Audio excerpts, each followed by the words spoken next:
September 14th, 1847. The morning sun over Mexico City. A company of United States Marines is climbing the broad stone staircase of the National Palace. At the top of the flagpole on the central facade, the Mexican tricolor comes down. A new flag goes up. The Stars and Stripes of the United States of America. A continent has changed hands. Below the Marines, in the streets of the city, the wounded of both armies lie among the dead. American soldiers have just fought their way across 2,000 miles of Mexican territory, over mountain passes Hernán Cortés had marched 3 centuries before them. Most Americans alive today cannot name a single battle of the war that made their country.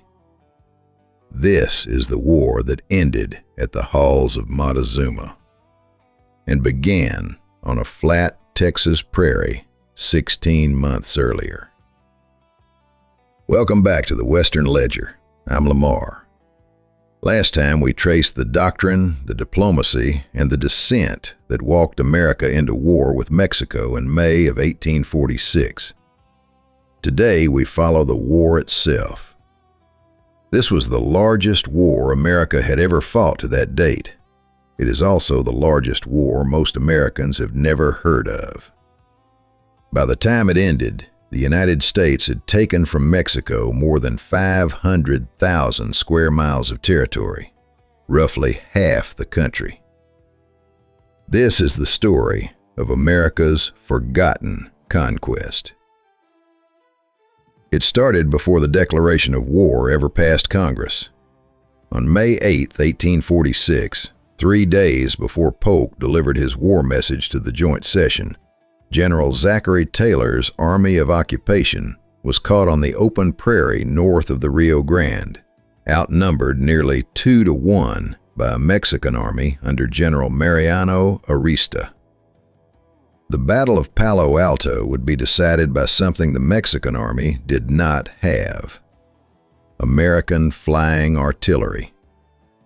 For decades, the United States Army had been perfecting a new kind of field gun, lighter than traditional cannon, mounted on caissons that could be moved at a gallop, manned by horse-drawn batteries that could shift position in minutes during a battle. At Palo Alto, those guns tore the Mexican lines apart from ranges the Mexican artillery could not return. The day after, Taylor caught Arista's army again at a place called Resaca de la Palma, where the Mexicans had fallen back into a dry riverbed. This fight was hand-to-hand. A young captain named Charles May led a cavalry charge directly into a Mexican battery, captured a Mexican general, and broke the line. The Mexican army fled south across the Rio Grande in chaos. In 2 days of fighting, before the war had even been declared in Washington, Taylor's army had won the disputed territory. He pursued. Through the summer of 1846, Taylor occupied Matamoros, then advanced south on Monterrey, the major city of northern Mexico, defended by 10,000 Mexican soldiers under General Ampudia. What followed was 3 days of street fighting that has been compared by later historians to the worst urban combat of the 20th century. American troops blew through interior walls of houses with mortars to advance block by block, the technique they called mouse-holing. Mexican soldiers fired down from rooftops. American soldiers fired up from doorways. Civilian families huddled in cellars. By September 24th, Ampudia surrendered the city. Taylor allowed the Mexican army to march out with their arms and granted them an 8-week armistice, against his president's wishes. Polk was furious. The American press, looking for a hero, christened Taylor Old, Rough, and Ready. It was at this point that James Polk made a decision that would change his presidency. Polk did not trust Taylor. Taylor was a Whig, a likely presidential candidate against him in 1848. So Polk transferred most of Taylor's veteran regiments to General Winfield Scott, who was preparing to land an amphibious force at Veracruz. Taylor was left in northern Mexico with a few thousand raw volunteers, mostly farm boys from Indiana and Mississippi, who had never seen a battle. Santa Anna, who had returned from exile in Cuba with Polk's personal permission in a diplomatic bet that became one of the worst military decisions of the century, moved north to destroy him. In February of 1847, 20,000 Mexican soldiers under Santa Anna attacked Taylor's force of 4,700 at a mountain pass called La Angostura, near a hacienda called Buena Vista. The battle lasted 2 days. Santa Anna's infantry came within yards of breaking the American line 3 times. Each time it was held by Mississippi riflemen under a colonel named Jefferson Davis and by the flying artillery of a young captain named Braxton Bragg. By the second evening, Santa Anna withdrew. Taylor held the field. By the second evening, Santa Anna withdrew. Taylor held the field. A year and a half later, the American electorate sent him to the White House. Polk had transferred the veterans to General Winfield Scott for a reason. Scott was the most experienced soldier in the United States Army, War of 1812 veteran, author of its tactical manual, 6 feet 5 inches tall, 60 years old, known to the troops as Old Fuss and Feathers for his attention to detail and dress regulations. Whatever Polk thought of his politics, and Scott was also a Whig, he was the best general the country had. Polk's strategy was to land Scott's army at the Mexican port of Veracruz and march it inland 300 miles to Mexico City over the same route Hernán Cortés had used in 1519. Cortés had taken Mexico with 600 men. Scott would take it with 12,000.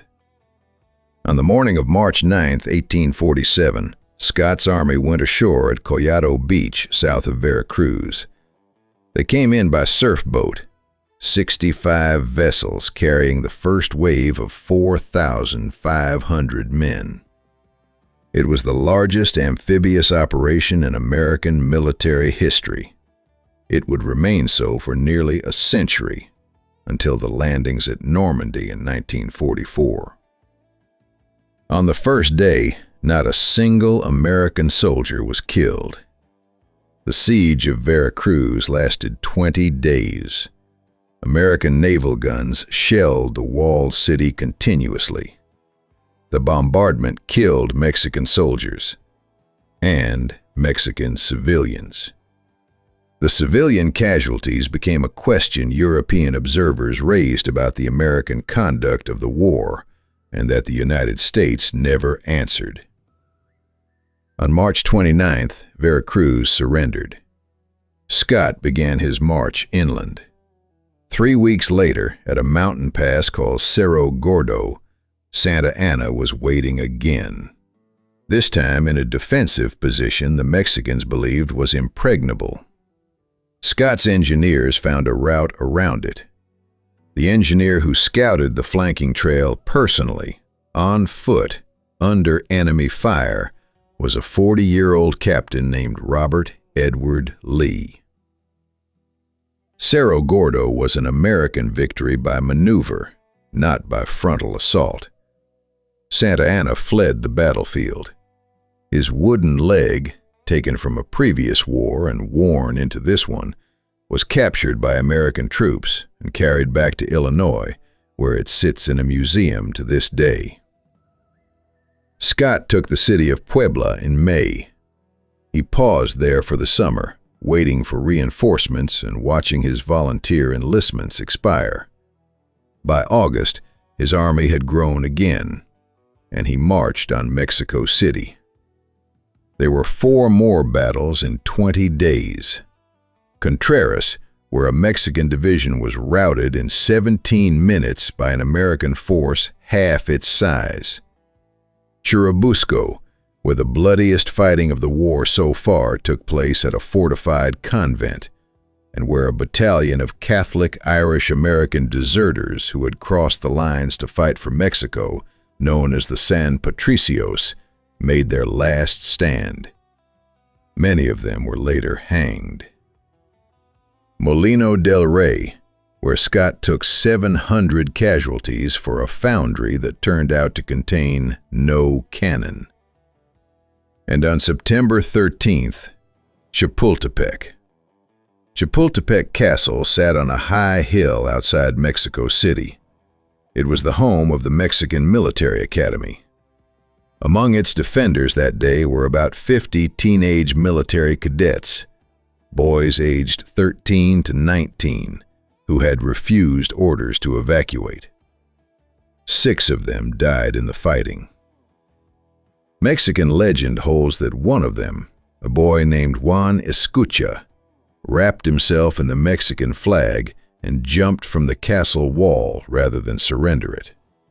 In Mexico, they are still called Los Niños Héroes, the boy heroes. In the United States, they are mostly forgotten. But the line that opens this episode, about American Marines raising the flag the next morning over the National Palace, is the line that comes after. While Taylor was marching south through Mexico and Scott was preparing his amphibious force, a third American column was already in motion. In June of 1846, on Polk's order, Colonel Stephen Watts Kearny left Fort Leavenworth, Kansas, with 1,700 men, regulars, Missouri volunteers, and a battalion of Mormon recruits. His mission was to take New Mexico and California. 850 miles of plains, high desert, and mountain pass stood between him and his first objective. On August 18th, after less than 2 months on the trail, Kearny entered Santa Fe. No one fired on him. The Mexican governor, Manuel Armijo, last seen 6 years earlier accepting the surrender of the Texan Santa Fe expedition, had ridden south with most of his troops at the first word of the American column's approach. The forces left behind dispersed. New Mexico had become American without a battle. Kearny pressed on. He left half his force in Santa Fe under Colonel Sterling Price and continued west with 300 dragoons toward California, where matters had already taken a different and stranger turn. In June, while Kearny was still crossing the Missouri Prairie, a small group of American settlers in Northern California had decided not to wait for the army. About 30 armed men, led by a settler named William Ide, rode into the small town of Sonoma, took the unsuspecting Mexican commandant captive, and proclaimed an independent republic. They raised a hand-painted flag, bleached cotton, a grizzly bear, a single red star, and the words, California Republic. It lasted 25 days. Long enough for an American naval squadron under Commodore John Sloat to arrive off the coast and raise the United States flag at the Mexican capital of Monterrey. Then, the larger flag absorbed the smaller. The Bear Flag Republic was over before most of its founders knew it had ever been a country. By the end of August, the United States Navy controlled Monterrey, San Francisco, and Los Angeles. The resistance came later. In September, the Californios, Mexican Californians, many of whose families had been in the territory for generations, rose against the heavy-handed American military government in Los Angeles. They recaptured the city, For 3 months, Southern California was back in Californio hands. Kearny arrived in December with his exhausted column of dragoons. Near a place called San Pascual, his men were ambushed at dawn by a force of Californio lancers under Andres Pico. 21 Americans died. Kearny himself was wounded twice. It would be one of the worst American defeats of the war. But the Americans had numbers, ships, and supply lines the Californios could not match. By January 13th of 1847, Pico surrendered to John C. Frémont at the Cahuenga Pass north of Los Angeles. The Californios kept their land titles and their citizenship. The war for California was over. The future state was American. The entire Southwest, from the Pacific to the Texas border, was about to become American territory by a treaty signed in a town nobody had heard of, 8 days before the Mexican government would learn that a man named James Marshall had found gold in a mill race. The peace was negotiated by a man Polk had fired. Nicholas Trist had been the State Department's chief diplomat in Mexico through the autumn of 1847. By October, Polk had become convinced that Trist's instructions were too generous and ordered him home. Trist ignored the order. He believed that abandoning the negotiation would prolong the war. He continued the talks alone, without authorization, against a direct presidential recall. The treaty he negotiated would change North America forever. On February 2, 1848, in the village of Guadalupe Hidalgo, on the outskirts of Mexico City, Trist and a hastily assembled Mexican commission signed an agreement that ceded 525,000 square miles of Mexican territory to the United States. California, Nevada, Utah, most of Arizona and New Mexico, parts of Colorado, Wyoming, Kansas, and Oklahoma. In return, the United States paid Mexico $15 million and assumed $3.25 million more in damage claims. Mexico lost roughly half its territory. The 75,000 Mexicans living in the ceded land were given a choice. They could relocate south of the new border, or they could become American citizens with their property rights protected by the treaty. Most chose to stay. Most found in the decades that followed that the protections existed mostly on paper. 8 days before the treaty was signed, in a mill race at a sawmill in Northern California, a carpenter named James Marshall had picked up a small yellow nugget from the stream bed and held it up to the morning sun. The Mexican government did not know what it was giving up. Within a year of the treaty's ratification, 100,000 prospectors had poured into California from every corner of the world. The little Mexican village of Yerba Buena had been renamed San Francisco. The non-Hispanic American population of California in 1846 had been about 10,000. By 1852, it was 250,000. A continent had changed hands, and in the same year the change was made permanent on paper, the continent began to discover what it had inherited. The argument arrived almost immediately. A Pennsylvania congressman named David Wilmot had already, while the war was still being fought, proposed a simple amendment to all war funding bills. No slavery would be permitted in any territory taken from Mexico. The Wilmot Proviso passed the House of Representatives every time it was offered. It died in the Senate every time it was offered. But the question it had raised could not be put back into its envelope. The Mexican-American War had given the United States a continent. It had also given it a question about slavery, about land, about which Americans counted, that the United States would spend the next 12 years pretending it could answer through politics. It could not. 13 years and 3 months after the American flag went up over the National Palace at Mexico City, the war came home. The young officers who had marched together under Scott from Veracruz, who had stood the line together at Buena Vista under Taylor, who had scouted together with Lee in the passes of Cerro Gordo, they would not stand together again. Grant would lead the Union armies. Lee would lead the Army of Northern Virginia. Sherman would burn his way through Georgia. Jackson would die in his own lines at Chancellorsville. Longstreet would survive Gettysburg. Sheridan would lay waste to the Shenandoah Valley. They had all served in Mexico. They had all served together. The settlement of Texas ends here.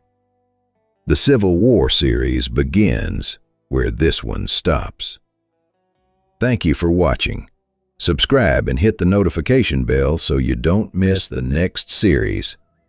I'll see you there.